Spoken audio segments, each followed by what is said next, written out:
The sentence of Bigler Stouffer has been carried out. Time of death was 10:16 a.m. First at 5 o'clock, the state of Oklahoma executes Bigler Stouffer for murdering elementary school teacher Linda Reaves back in 1985. Thank you for joining us. I'm Lori Fulbright. And I'm Craig Day. Stouffer died at 10:16, and media witnesses say there were no signs of any convulsions. We have team coverage from McAllister this evening. We start first with News on 6's Sawyer Buccy, who was chosen at random to witness today's execution and spoke with Stouffer's pastor, who was with him when he was executed. Sawyer?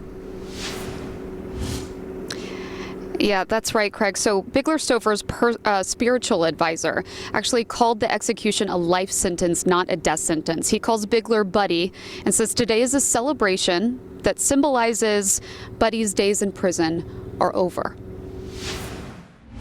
We were on the senior board. From the hallways of Will Rogers High School in Tulsa. But this was our yearbook from 1960. To the execution chamber in the Oklahoma State Penitentiary. Buddy, these are the final moments of your life here on this planet.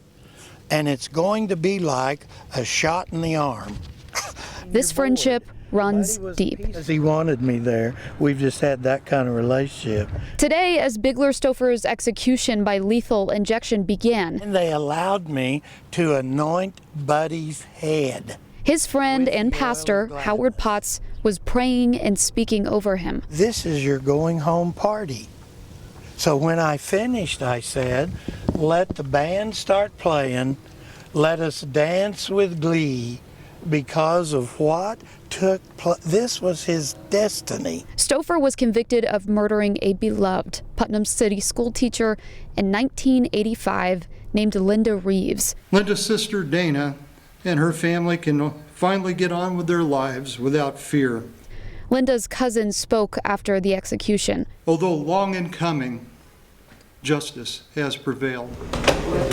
I was one of 5 members of the media picked to witness Bigler Stouffer's execution.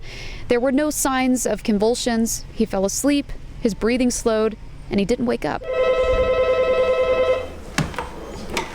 His time of death was 10:16 a.m., December 9th, 2021. We're going to have a memorial in January for Buddy Stouffer.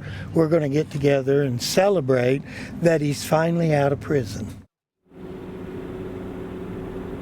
Now, Linda Reaves' family spoke to us after the execution, and they told us that Doug was Linda's boyfriend at the time of the murder. He was shot but survived. They say that Doug puts a Christmas tree at Linda's grave every year. He says that Christmas was her favorite time of year. Sawyer Buccy, Oklahoma's Own, News on 6. And again, Bigler Stouffer was convicted of murdering Linda Reaves. She taught 3rd grade in Oklahoma City. Her cousin Rodney Thompson released a statement about the execution. He thanked Governor Kevin Stitt, Attorney General John O'Connor, and the prosecution staff for carrying out justice. He also says Linda's sister and her family can finally get on with their lives without living in fear. Stouffer also shot Reeves' boyfriend, Doug Ivins, but he survived. Her family says they pray Ivan's family, who also lived in fear of Stouffer, can now find peace.